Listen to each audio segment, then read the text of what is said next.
أهلا بيكم في حلقة جديدة من برنامجكم سايب أثر. في ناس بتفتكر إن الجواز معناه استقرار وخلاص، لكن الحقيقة إن الاستقرار من غير حب بيكون سجن للقلب والمشاعر والروح.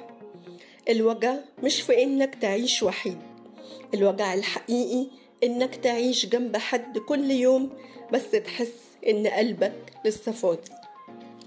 سارة بنت زي أي بنت كان عندها أحلام بالحب اللي يقلب حياتها، بالفرحة اللي تخليها تحس إنها لسه عايشة، لكن الظروف وضغط الأهل وكلمة الوقت بيجري خلاها توافق تتجوز من غير ما قلبها يدق.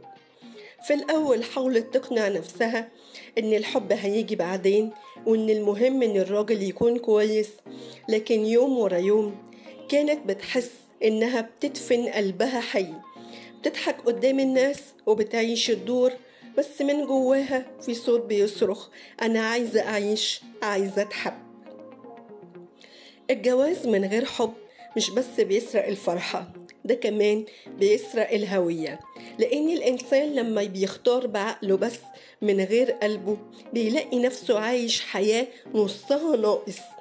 الدفن الحقيقي مش للميت بس، الدفن الحقيقي إنك تدفن مشاعرك وإنت لسه عايش. ومع الوقت الوحدة اللي جوه العلاقة بتكون أصعب 1000 مرة من الوحدة وإنت لوحدك.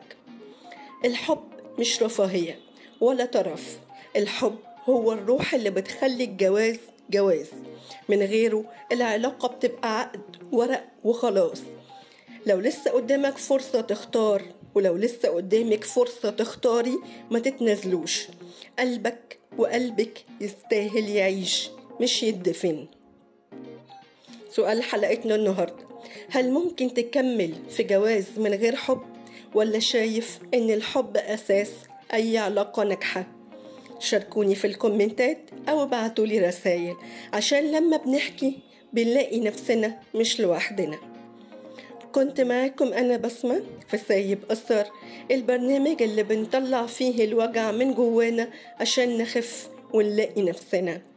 استنوني كل يوم سبت واثنين واربع الساعة 6 مساء على اليوتيوب، وخليكوا فاكرين سايب أثر قريب لقلبك. أشوفكم الحلقة الجاية.